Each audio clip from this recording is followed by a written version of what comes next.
Okay. Hola, ¿qué tal? ¿Cómo están? Mi nombre es Elisa Corona Aguilar y soy escritora y compositora. Y pues bienvenidos a este primer conversatorio sobre escándalos, mentiras y fake news. Es una propuesta que hemos tenido algunos creadores, escritores, para conversar sobre este tema tan actual que, como lo han llamado, es la otra pandemia de la proliferación de noticias falsas, de noticias de dudoso origen. Nosotros hemos propuesto pues, tener estas pláticas para compartir un poco nuestros criterios como escritores, como investigadores, como periodistas, que muchos de nosotros hemos hecho algún trabajo de este tipo.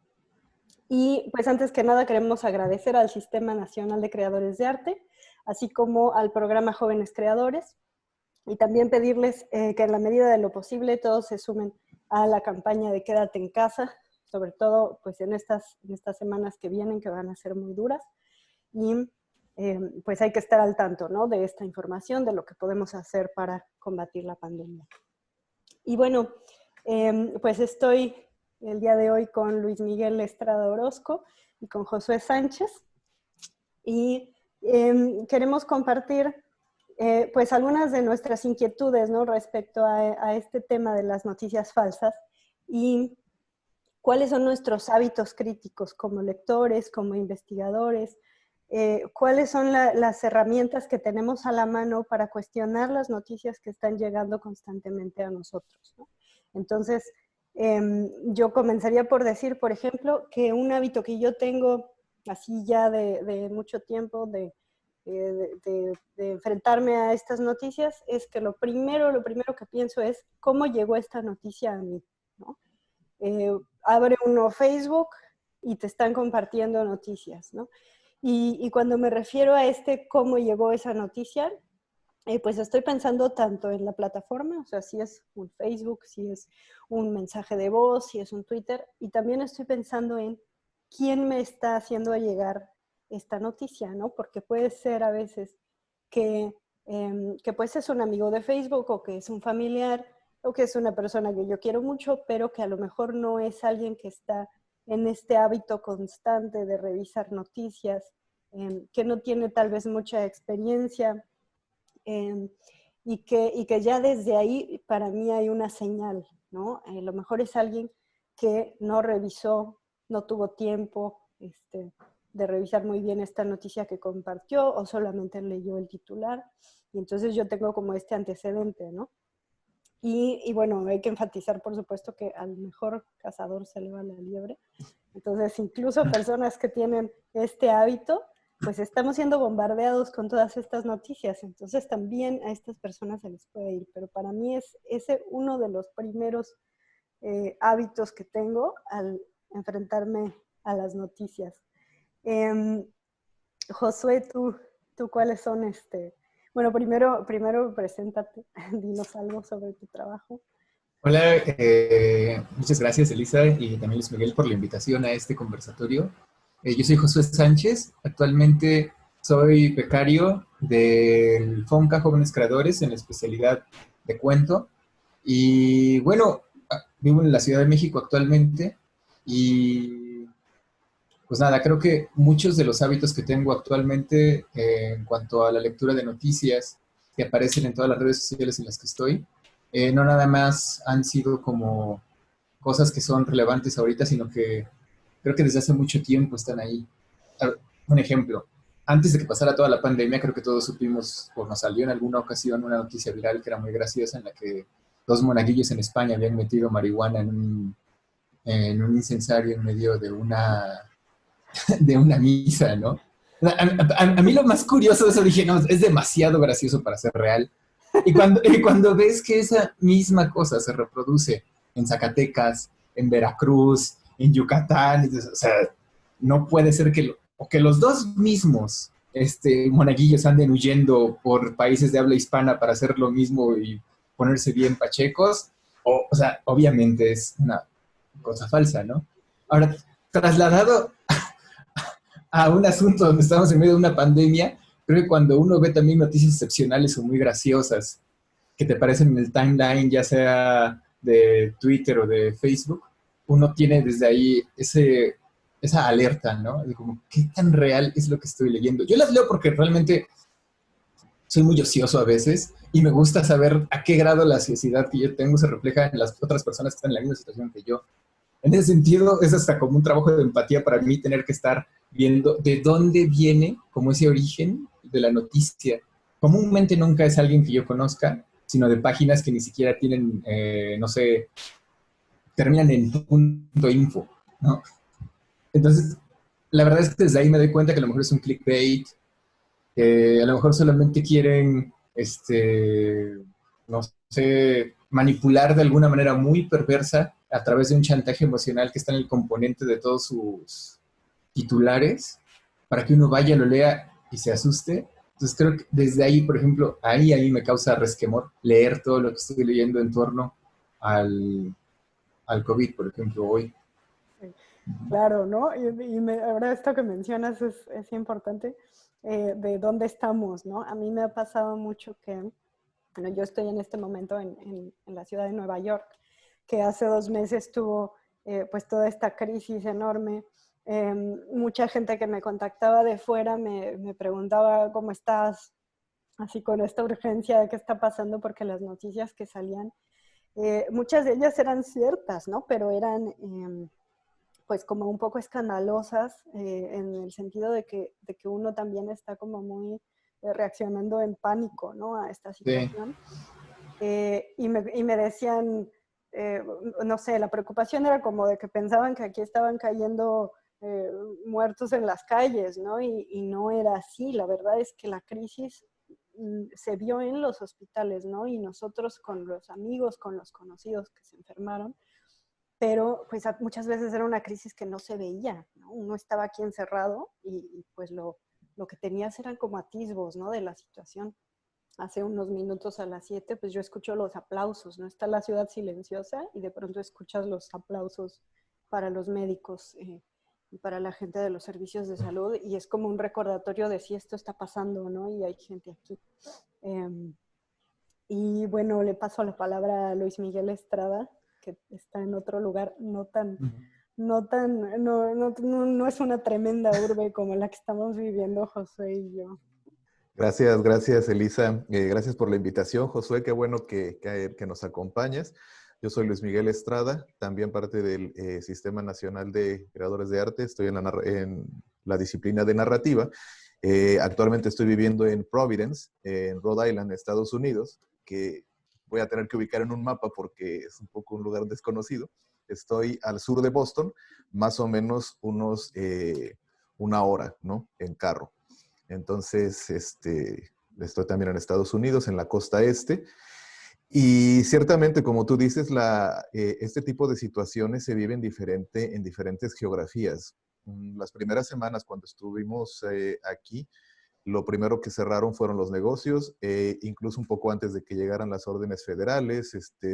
Yo doy clases en Brown, en una universidad, y también antes de que hubieran decisiones estatales, las universidades ya habían tomado por propia decisión eh, medidas para esto. En el caso de Providence, que es una ciudad tan pequeña, comparativamente a otras ciudades, a Ciudad de México, a Nueva York, lo que se vio fue que se vació la ciudad. Es una ciudad básicamente o predominantemente de estudiantes, es lo que le llaman en Estados Unidos un college town, y como a muchos de estas ciudades que tienen una gran parte de su vida alrededor de una universidad, dejaron una universidad completamente vacía de estudiantes, porque casi todos se fueron. De hecho, quedaron solamente más o menos unos 400 estudiantes que todavía viven en dormitorios, pero todos los demás fuera de la ciudad.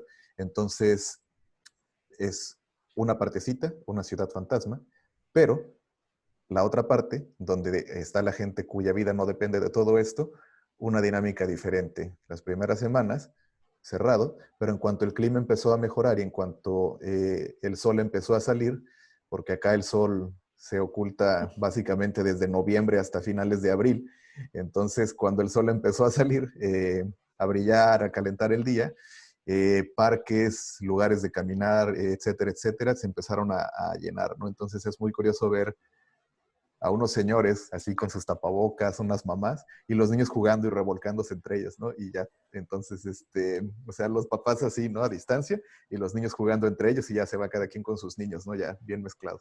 Sí. Cosas muy peculiares, ¿no?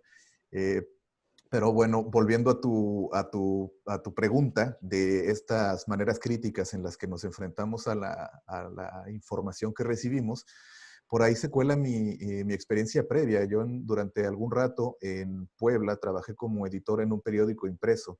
Entonces, hay varios factores allí, ¿no? También una de las costumbres que yo generé allí y que a la fecha mantengo es revisar más de una fuente, pero periódicos. Además, también tengo yo un cierto, no le voy a llamar aversión, pero le voy a llamar diferencia generacional con las redes sociales, porque yo casi no las uso. Entonces, Sí. sí, mi fuente de información casi siempre es lo que hacía cuando trabajaba en un periódico. Irme a los medios de comunicación, a varios grandes, revisar cabezales, ver cuáles cuadran, irme a otros medios de comunicación más chicos, revisar cabezales, ver información alternativa y luego cruzarlos. Los cruzo precisamente porque una de las cosas que yo aprendí como editor, trabajando en un periódico impreso, que importa que sea impreso porque tienes un espacio reducido y tenías que elegir cuáles noticias ibas a meter. Entonces había varios criterios. Cuáles llaman la atención, porque son tendencia, y también cuáles son relevantes, ¿no? Entonces, empieza uno a hacer estos cruces y en estos cruces tienes que meterte sí o sí a ver cuáles son las opiniones encontradas de lo que está ocurriendo. Cuando yo reviso periódicos, no reviso nada más, vamos a decir, aquellos periódicos que tienen la postura ideológica con la que yo me siento más en confianza, sino también reviso los que están en contra de lo que yo pienso. O aquellos que escriben desde posturas ideológicas con las que no estoy completamente de acuerdo. Y reviso periódicos o medios alternativos un poco más pequeños, pero que llevo por un poco experiencia y tiempo sabiendo que tienen suficientes controles de su información para ver aquello que no llega a los grandes cabezales, ¿no? Y una cosa que, sí, Josué. No. Bueno, es que realmente es algo como muy pertinente en torno a todo lo que estás diciendo. O sea, entiendo, ¿no? Que uno puede hacer como el mismo rastreo de información a partir de medios físicos. En este caso, como tú estás mencionando, periódicos. Pero hay algo muy importante ahí, que la unilateralidad de una nota periodística que tiende a la polarización, siempre también creo que es una alerta que hay que tener en cuenta cuando te dicen, por ejemplo, es posible que el virus haya salido de un laboratorio en China porque querían atacar a, ¿no? Entonces, cuando notas que este tipo de textos están hechos desde una opinión que es nada más una sola opinión, o sea, debería uno comenzar a sospechar qué tanto están apelando a la vulnerabilidad en la que estamos ahora para que cambie también, no sé, el tipo de recepción que yo tengo de la noticia, ¿no? O sea, ¿qué quieren provocar en ti? O sea, a lo que voy es que tienen un chantaje emocional impresionante todas las fake news, en la medida en que siempre tratan de llegar a este componente emocional de todos los lectores, ¿no? O sea, Desde luego, hay una cuestión totalmente que apela al patos, ¿no? Del lector. Es cómo te relacionas visceralmente con la información. Ciertamente que sí. Y otra cosa curiosa ahora que estamos hablando de fuentes, en el caso no de que, bueno, yo estuve un rato con medios impresos, ya hay como 3, eh, pero una de las cosas que hemos notado cuando empezamos a discutir con amigos, conocidos, colegas aquí, lo que está haciéndose en la ciudad, hablando de una ciudad pequeña, es que, curiosamente, lo menos accesible inmediatamente es la información a lo que está ocurriendo a la vuelta, ¿no? Tú puedes enterarte de los grandes focos de infección, te puedes enterar de noticias de la Organización Mundial, te puedes enterar de noticias a nivel federal, pero si yo quisiera saber cuáles son los negocios y en qué calles que van a empezar a abrirse aquí en Rhode Island después estoy tratando de recordar la fecha, creo que fue el 18 de mayo que empezaron a hacer aperturas parciales. Fue un poco más complicado de lo que parece. Tuve que rastrear periódicos locales, estaban algunos bloqueados, eran por suscripción. A la oficina de la gobernadora entonces hay que meterse, hay que encontrar la noticia local a veces se vuelve un poco más complicado en un lugar chico que encontrar la gran noticia que está haciendo ruido por todos lados. Claro, eso es muy cierto, ¿no? Creo que esto también ha sido muy relevante, el hecho de que en esta situación de la pandemia, pues es algo que nuestra generación no había vivido, que es una situación eh, sin precedentes, aunque haya habido otras pandemias, pero la forma en la que la estamos viviendo es muy distinta, ¿no? Y, y para mí, por ejemplo, eso me ha despertado como esta cuestión de, bueno, tenemos que estar preparados para situaciones inesperadas, ¿no? Cuando salió esta noticia, por ejemplo, de que estaban abriendo más y más espacio para sepultar eh, cadáveres en una isla de Nueva York, yo lo primero que pensé es, eso tiene que ser falso, ¿no? Y no, resultó que sí era cierto, esto estaba pasando, ¿no? A veces uno eh, pues no quiere creer la gravedad de la situación, pero por eso es tan importante este hábito que mencionabas, Luis, de cruzar encabezados, ¿no? Si sale una noticia que es importante, que es relevante, que es verídica, no va a estar solo en un medio, va a estar en muchos, ¿no? Eventualmente, tal vez primero tienen la primicia uno o dos periódicos, pero después de unos días, pues va a estar en más medios y más medios la van a estar revisando, ¿no? Claro, y la van a estar replicando desde su postura. Es decir, algo que suena bien para alguien va a sonar pésimo para otra persona, pero el hecho es que ahí es donde empieza a ser una cuestión de ópticas, pero el hecho va a estar allí, ¿no? Independientemente de si se percibe de tal o cual manera, al menos sabes que es un hecho cierto. Claro. Josué lo veo con ganas de decir algo. Sí, sí, o sea, es que de hecho cuando uno comienza a pensar que a veces todas esas noticias excepcionales, como estaba diciendo hace rato, solo aparecen en un medio, eh, bueno, estaba leyendo cómo la recepción de todos los lectores tiene también una especie de justificación psicológica respecto de por qué tendrían que tomarlos como ciertos, ¿no? Entonces, todo ese tipo de noticias, y bueno, es un artículo que está en el New York Times, es de Max Fisher, para que no parezca que estoy dando un artículo, de cierto artículo, no. Desde Max Fisher pueden buscarlo, lo googlean y va a salir ahí en todos los artículos que tiene publicados.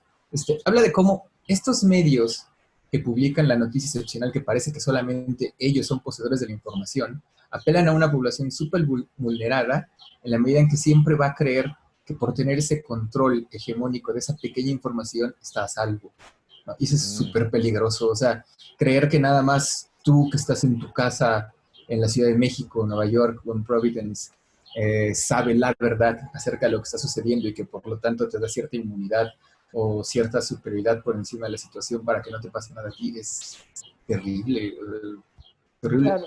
O sea, una última cosa, o sea, yo tengo la fortuna de que tengo una prima que es doctora, trabaja en la raza, y pues yo le comienzo a preguntar cosas, ¿no? Porque también me preocupa ella, o sea, ella es anestesióloga, pero tiene que estar haciendo una rotación con todos los demás doctores porque ahora todos tienen que entrarle a todo, ¿no?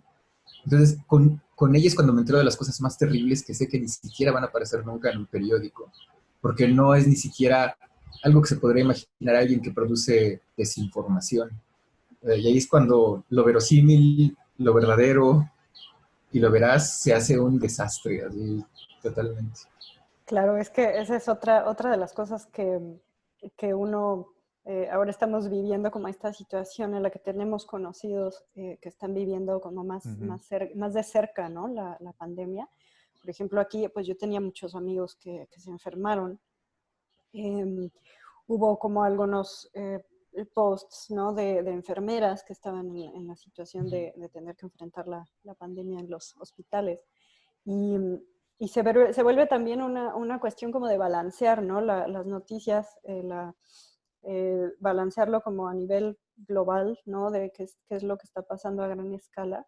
Porque, por ejemplo, eh, pues una impresión puede ser real, ¿no? De un lugar en particular, eh, pero eso no significa que eso esté pasando en todos lados, ¿no? Por Ah, ejemplo, un colega médico que tuvo COVID, ya se recuperó, trabaja en un hospital aquí, y en su hospital ya está en este momento un poco más moderada la carga que llevan los médicos, ¿no?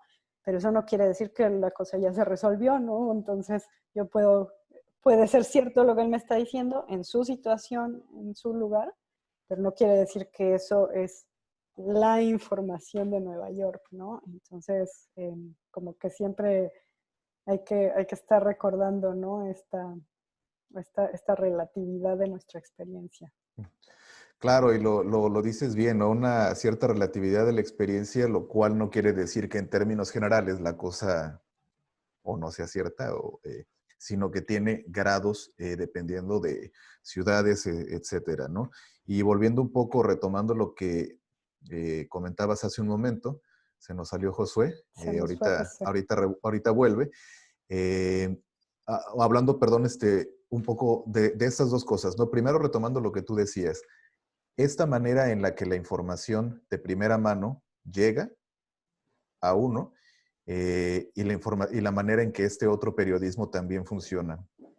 Este otro periodismo, el periodismo que es un periodismo de primera línea, ¿no? De testimonio. Gente que está allí. El reportero que va al hospital, el reportero que entrevista al enfermero, el reportero que... este tipo de trabajos que a veces, o sobre todo lo que decía hace un momento, ¿no? Que te dan una idea clara de lo que está ocurriendo en tu localidad o en una localidad en la que tú conoces o en una localidad cercana y que te ponen cerca de la primera línea, verosimilitud, ¿no? Y hablando un poco de lo que comentaba Josué, de esta especie de prurito de tener la verdad y ser este grupo selecto, me recordaste ahora, citando fuentes específicas, al famosísimo efecto Dunning-Kruger, ¿no? Así, Dunning, D-U-N-N-I-N-G, Kruger, como Freddy Krueger, Dunning-Kruger, que es un estudio psicológico en el cual establece un efecto curioso de la competencia contra la percepción de competencia. Es decir, el estudio que hacen estos dos psicólogos sociales propone que después de analizar varios casos durante un largo periodo de tiempo, aquellas personas que tienen menos competencia son menos conscientes de su propia incompetencia, precisamente sí, porque no sabes lo que no sabes, ¿no? Es decir, uno de los experimentos que por ahí se comentaban era hacer exámenes. Entonces, las personas que estaban en el percentil más bajo pensaban que se encontraban más alto. Y las personas que se encontraban en los percentiles más altos pensaban que tenían calificaciones inferiores a las que en realidad tenían. Sí. Cuando conoces menos, asumes que sabes más. Y esto también es una cosa con la que se juega en estas noticias que se replican una y otra vez. Si a lo primero que se apela es a la emotividad, entonces una emotividad cargada, sumada a un componente de una falta de lectura crítica, te va a hacer necesariamente estar muy de acuerdo con muchas cosas o con este tipo de cosas que se van a replicar desde esta manera, ¿no? Claro. No, Elizabeth. Algo nada más rapidísimo, porque me recordó a una caricatura, ¿no? Que salió hace poco, que está así como la hija diciéndole a un señor, no, papá, eso es una noticia falsa, ¿no? Y el señor dice, pero ¿cómo va a ser falsa si está diciendo lo que yo estoy pensando, ¿no? O sea, claro, queremos que nos digan lo que estamos pensando, ¿no? Pero eso no quiere decir necesariamente que sea la realidad, ¿no? Claro, o sea, es que es un acto así como de demagogia letal, ¿no? Así como te voy a dar lo que tú estás pensando a partir de medios que son como amplificación de tu propia conciencia. Es horrible. O sea, yo la verdad me pongo a pensar en los videos virales. Hace como 2 semanas o 3, no sé si ustedes los vieron, o sea, tal vez no están tan nociosos a veces en redes, pero hay uno que se hizo viral de una señora que está en un hospital en Ecatepec. Y bueno, la señora comienza a grabar a los médicos que están ahí porque ella insiste en que ellos mataron a su hijo, que ella llevó a su hijo, o sea, que él había acudido el día anterior, pero él estaba bien y al día siguiente le dijeron que su hijo está muerto, ¿no? Y la señora aparece gritando, o sea, los están matando. Y entra con más gente al hospital y abren bolsas de cadáveres, o sea, que están infectados con el virus, y o sea, es impactante el video. O sea, y si ves algo así de impactante, de alguien que ni siquiera es un periodista, digamos, sino que es una madre que está, o sea, cree que mataron a su hijo en el hospital, estos médicos que están atendiendo el virus, pues no sé, o sea, si estás en una situación vulnerable, por ejemplo, Elisa, tú dijiste hace rato que tienes familiares que sí estuvieron infectados, ¿no? Sí, ¿Tú cómo tomarías ese tipo de noticias? O sea, yo puedo entender un puente de empatía con la señora para pensar, o sea, claro, si veo que mi hijo entra un miércoles y el jueves me dicen que está muerto, yo voy a creer todo lo horrendo que hay en el mundo a partir de que el dolor está consumiendo cualquier tipo de forma de cuestionamiento que hay alrededor de mí. claro, es que esto, o sea, es algo que se ha estado como llamando la atención, ¿no? De que estamos viviendo una situación pues terrible porque va a haber un duelo y que hay un duelo ya y que además es un duelo a puerta cerrada, ¿no? Acá pasó también mucho esto, como la crisis fue muy súbita, pues hubo muchísima gente que no pudo ni siquiera despedirse de sus familiares, no pudieron estar ahí con ellos.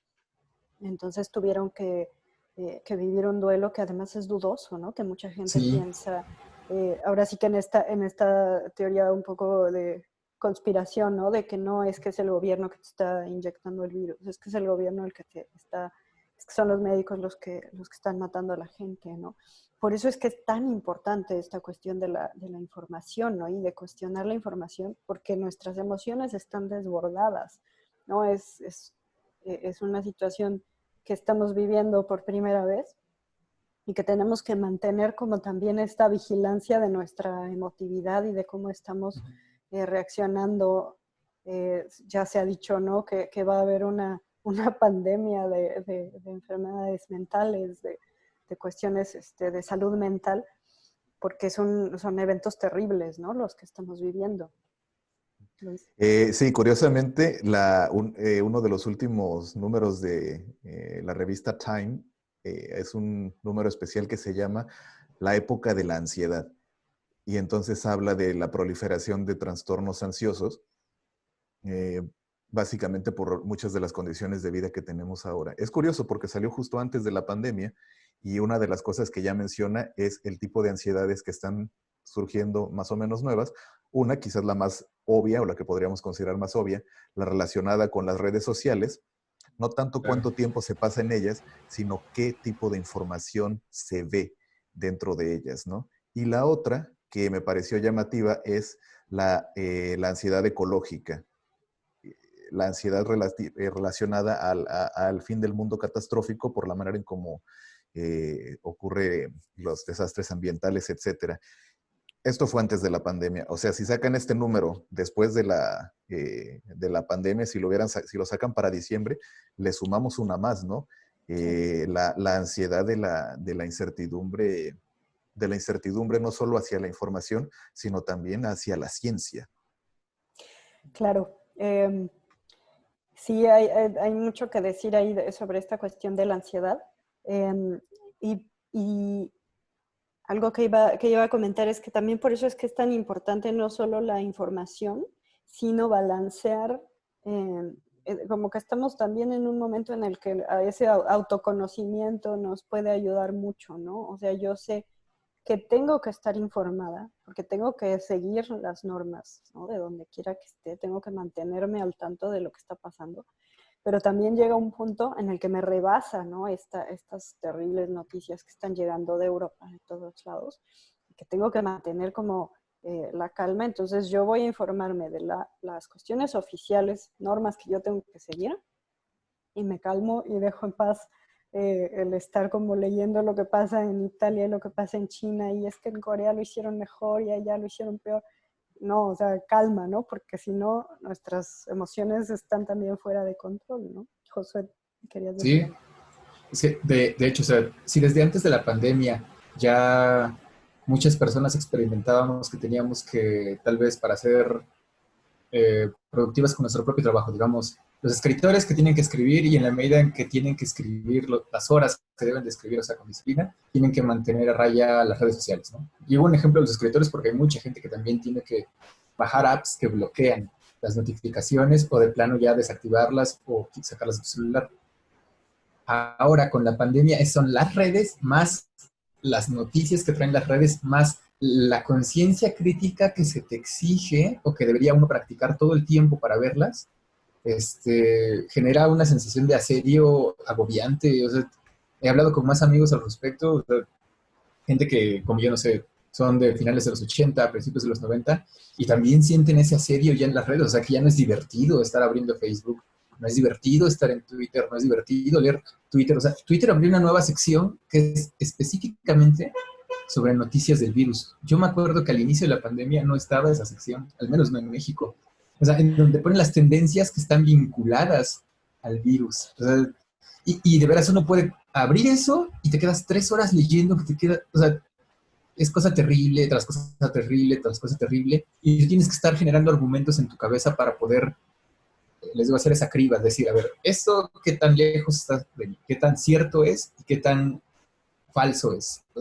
Es, es Claro. horrendo. O sea, Sí, y esto, o sea, para irnos un poco al tema de la ciencia, pues creo que estamos en un momento que vamos a vivir como un gran cambio en esta cuestión del periodismo científico, ¿no? Eh, Llevamos, creo que muchos años ya de que las redes sociales, sobre todo, han difundido como esta idea de la ciencia, yo diría que es a veces la ciencia palomera, ¿no? O sea, de todo dice, un estudio dice que las personas distraídas son muy inteligentes, o sea, cosas así, ¿no?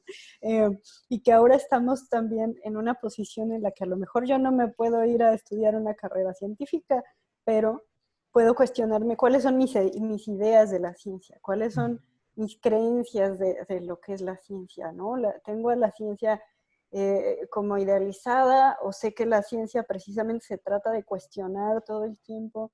O sea, ahí es donde nos pueden ayudar como esas herramientas. Eh, Ahora sí que esto suena a comercial, pero ¿por qué no? Cuando escribí un ensayo sobre el vértigo, yo tuve como estaba como muy decidida que si yo iba a poner información tenía que venir de un especialista, ¿no? Y claro. busqué a este especialista en vértigo, a Jorge Madrigal Doval, y él pues es un especialista reconocido en muchos lugares del mundo. Hay gente que va de aquí de Estados Unidos a verlo a México. Hay gente que, o sea, él se ha ido a estudiar a Atlanta, a Australia, a muchos lados, ¿no? No es alguien que salió de la nada, ¿no? Porque ese es uno las marcas que uno tiene que buscar de la ciencia, ¿no? ¿Quién es esta persona? ¿La reconocen sus colegas a nivel local, mundial? Y entonces en esa medida podemos decir, bueno, sí, esto tiene información y qué tan relevante es y qué puedo hacer yo con esa información o nomás puedo angustiarme, ¿no? Sí, sí, sí. Qué bueno que hiciste el comentario de tu libro, Elisa, porque iba a ser yo el comercial y porque me interesa esa postura, ¿no? Desde el punto de vista, por ejemplo, que yo puedo hablar de alguien que fue editor de periódico, pero me interesa eso, ¿no? Alguien que escribe un ensayo literario con fines de estudiar o de indagar metafóricamente en los simbolismos contemporáneos del vértigo, pero para hacerlo te tienes que leer literatura del siglo XIX, investigaciones médicas de principio de siglo, discusiones médicas más actuales, periodismo cultural, difusión de la ciencia, Oliver Sacks, una tonelada de especialistas, ¿no? Y los tienes que leer con una criba crítica de quien va a hacer un trabajo literario que tiene, además de esta base sólida, un fin estético. Entonces eso te da como que, quiero decir que es un buen ejemplo de cómo se utiliza o de cómo se puede leer información científica o cómo podemos pensar en diferentes maneras de acercar esta información científica hacia la experiencia vital. Lo que comentabas hace rato es interesante, ¿no? La ciencia palomera, la ciencia, esta frase que a mí me desquicia un poco, la ciencia dice, y ahora que no sabemos qué dice la ciencia, ¿no? Precisamente porque una de las cosas que todo científico que se respeta sabe es que la ciencia está en avance, está en constante cuestionamiento de sí misma. Esto es una parte inherente de la ciencia, no saber y buscar la respuesta. Encontrar una respuesta pasados más estudios, darse cuenta de que es incompleta y tratar de llenar los huecos. Es una carrera, y es una carrera constante, y es un estudio tras otro estudio.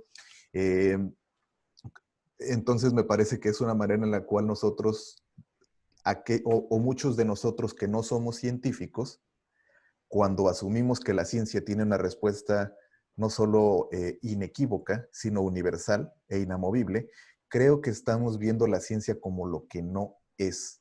Estamos sacralizando secularmente algo que no es así. Estamos volviendo dogmático lo que en realidad debe ser científico, en proceso, ¿no? Esto de la ciencia, dice, me recuerda al argumento de 1950. El Papa dijo que, Ah, sí, sí, sí. pues que diga lo que quiera, ¿no? La ciencia dice que lo dice un estudio, y este estudio se hizo con un segmento así y así.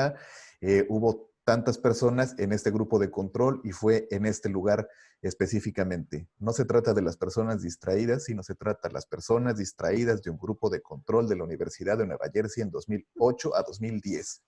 Esto tiene una tendencia, y si se compara con otros estudios similares, puede generar una tendencia más y puede generar una desviación, y así es como funciona, ¿no? Hablando de grupos de control y de estudios psicológicos, y cuando lo vemos ahora en lo que estamos viendo acerca de la ciencia médica específicamente, nos damos cuenta de nuevo de que hay mucho que conocemos de virus y pandemias, pero hay una infinidad de cosas que aún no conocemos. No conocer puede causar incertidumbre, pero es parte de la ciencia. Precisamente por eso la ciencia es lo que es. Josué.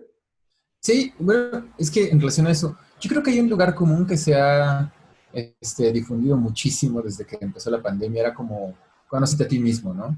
Pero siempre está como cargado hacia este tipo de postulados New Age que tienden a suavizar o hacer como demasiado vendibles todas las cosas que te puede dar la religión, ¿no? O la espiritualidad. Eso, trasladado a un momento de la pandemia donde no puedes salir a ningún lado y te dicen, conócete a ti mismo, más bien debería estar llevado a que te cuestiones qué tanto es tu visión utilitarista contra artículos científicos de divulgación. Yo tengo dos ejemplos que me encantan. El primero, hay un libro muy, muy, muy bueno que se llama El Emperador de todos los males, una biografía sobre el cáncer.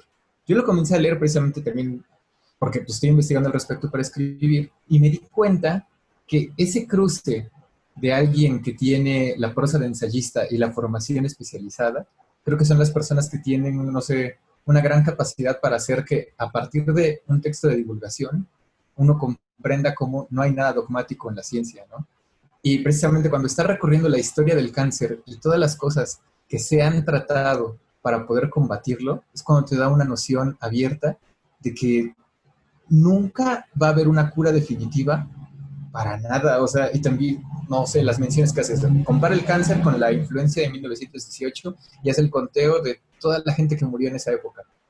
O sea, eso puesto en perspectiva del cáncer contra un virus, te hace ver eso, qué tan pequeños o inestables podemos ser frente a esa especie paralela que puede ser la enfermedad todo el tiempo, ¿no? Pero eso es tan abrumador para cualquier persona que creo que siempre es mejor refugiarse, o sea, no estoy diciendo que es mejor para que lo hagamos, sino que siempre creo que es más fácil entender un mundo maniqueo, ¿no? O sea, ¿dónde están los malos? ¿Dónde está el malo contra el que todos podemos proyectar la culpa, ¿no? ¿Dónde están nuestros héroes que tienen que ser los doctores? O sea, ni siquiera, nada más porque López Gatell aquí en Ciudad de México, o sea, tiene una paciencia bárbara, porque si uno le pone atención a todos los subtextos que hay cuando él habla, o sea, es súper amable, pero se aguanta las ganas para decir, a ver, esto se trata de interpretación de datos. O sea, no les puedo decir que esto se va a acabar tal día, ni tampoco les puedo decir que la curva de contagios se aplanó así de la nada, ¿no? Pero, sí. No, sí, totalmente. Y esa es a la incertidumbre a la que yo me refiero, ¿no? A veces cuando vemos los datos científicos analizados y desmenuzados sobre el pasado, nos da la sensación de que eso debería ser posible aplicarlo ahora, pero siempre nos falla la idea de que eso se aplica a posteriori, ¿no? No se puede, se pueden hacer proyecciones, pero las Sí. proyecciones, cualquiera que ha trabajado con estadística, yo, bueno, este es otro de, ya dejó de ser un secreto hace mucho de que yo fui contador público, entonces tuve que tomar varios cursos de estadística y tuve que hacer muestreos de mercado y tuve que hacer proyecciones y extrapolaciones y matemáticas financieras de proyección, etcétera. Entonces, te das cuenta de que la proyección tiene cierto grado de certeza, pero no está pues ahí ya tallada en piedra, ¿no? Hay un grado de incertidumbre a los modelos matemáticos de proyección que están basados en estadística. Y una de las razones vuelve a ser el problema. La estadística de conteo histórico no siempre va a ser absolutamente confiable porque a veces hay limitantes o técnicas o económicas. ¿Cómo muestreas a tanta gente si no tienes dinero ni para curarlos? Entonces, hay algo de incertidumbre ahí. Ciertamente hay algo de incertidumbre contra el que hay que, yo no sé si decir luchar o si hay que reconciliarnos. Claro, eso es una gran forma de decirlo, ¿no? Hay que reconciliar esta idea de que esto es un proceso que estamos viviendo y que nadie tiene la respuesta absoluta, ¿no? Y como dices, ha sido como de los grandes temas de estos días, ¿no? El que parece que los periodistas le preguntan a López-Gatell para que les diga lo que va a pasar mañana y pues eso no lo puede saber nadie. A mí eso me ha ayudado mucho como, pues sí, tratar de, creo que eso es de lo que se debería, ¿no? Tratar el periodismo científico, de tratar de disminuir esa gran brecha entre nosotros, los que no entendemos demasiado de ciencia, porque tenemos la información que nos dieron hasta la prepa, a lo mejor. Y eso a veces, pues hay muchísima gente que no pudo estudiar. Entonces, pues tenemos que tratar de reducir esa gran brecha, ¿no? Que hay entre la ciencia y nosotros que queremos a veces una explicación porque estamos desesperados y ansiosos de esta cosa tan fuerte que nos está tocando vivir, ¿no? Y bueno, creo que ya estamos así como en el límite de tiempo. Entonces, pues terminaría por comentar pues que hay muchísimas cosas, ¿no? De qué hablar al respecto de esta cuestión de las noticias falsas, las noticias verídicas. Esperemos que podamos hacer otros conversatorios y tal vez invitar a algunos científicos, algunos psicólogos, que me parece que sería algo interesante también, otros periodistas. A mí me remite toda esta idea de las fake news, me remite a ciertos eventos históricos, ¿no? Como a este momento en el que Orson Welles hizo enloquecer a la ciudad de Nueva York porque se lanzó en el radio un programa que decía que los marcianos llegaron ya y la gente se la creyó y salió corriendo, ¿no? Y dices, ese es como este gran momento de las fake news, porque era un tiempo en el que lo que estaba en el radio se pensaba que era muy oficial, ¿no? Entonces la gente no podía creer que eso no estuviera pasando, ¿no? Y todo el mundo salió corriendo y resultó que era Orson Welles ahí haciendo su chistecito, ¿no? Entonces, y ya después salió ahí con cara de inocente, ¿no? A decir que no era su intención, pero ahí, por ejemplo, en ese evento se ve que de principio a fin la gente no estaba escuchando la introducción y el final, y por eso muchos salieron confundidos, ¿no? Entonces, pues les recordamos que se sumen a la campaña de Quédate en casa. Y no sé si quieran despedirse con algún comentario final, Luis, Josué. Sí, te agradezco mucho, Elisa, y Josué, por supuesto, y me despido con un comentario final ahora, haciendo un poco eco de lo que tú comentaste de Orson Welles. Desde el punto de vista de los que tratamos con literatura, con palabras, con el hecho de contar historias o con el hecho de estudiarlas y recontarlas, me parece importante esto que tú comentas del ejemplo de Orson Welles, porque no es un ejemplo aislado. Al menos desde la literatura en español tenemos dos elementos fundacionales. El Quijote, que pone en el mismo saco las crónicas de Indias y los libros de caballería, y las propias crónicas de Indias, que ponen en el mismo saco la nueva realidad a la que se enfrentan y todo aquello que viene alimentado de sus propias fantasías y mitologías literarias. ¿A qué me refiero con esto? Que la manera como vemos o leemos el mundo siempre tiene sesgos y siempre tiene lugares donde traslapa aquello que nos parece fantástico y aquello que es real. Creo que por eso también es un buen momento para volver a las humanidades, para volver a pensar en nuestras formas de leer al mundo a través de la literatura y de los diversos discursos que nos cuentan historias, para entender cómo traslapamos lo real y lo ficticio, y cómo en algún punto intermedio de todo esto tenemos básicamente pues un compromiso crítico de lectura del mundo, ¿no? Te agradezco mucho la invitación, Elisa, y pues esperemos que se repita un conversatorio, ¿no? Igual nada más para cerrar con otro ejemplo literario y no quedarme atrás. No, pues nada, estaba pensando que también hoy es muy pertinente las humanidades desde el punto de vista en que sí te ayudan a conocerte a ti mismo a partir de, digamos, la ficción.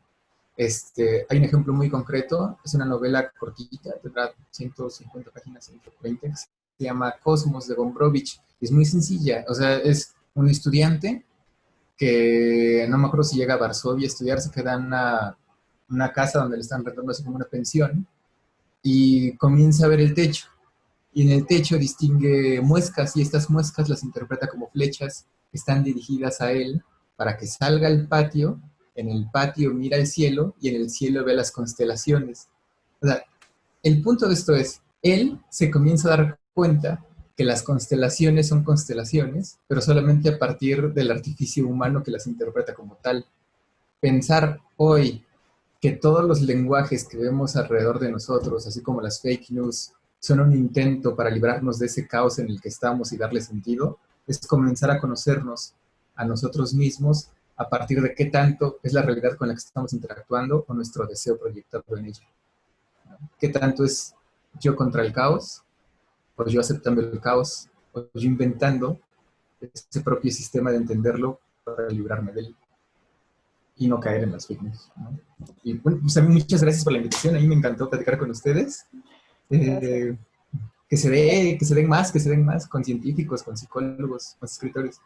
Muy bien, sí. Muchas gracias a ustedes por seguirnos, ahora sí que seguir la corriente con esta idea. A Luis, que está al mando de los controles tecnológicos, que no a todos se nos dan. Sí. Pues muchas gracias. Esperemos que esta sea la primera de varias ediciones de Sobre Escándalos, Mentiras y Fake News. Gracias a todos. Chao. Perfecto. Gracias. Adiós. Gobierno de México.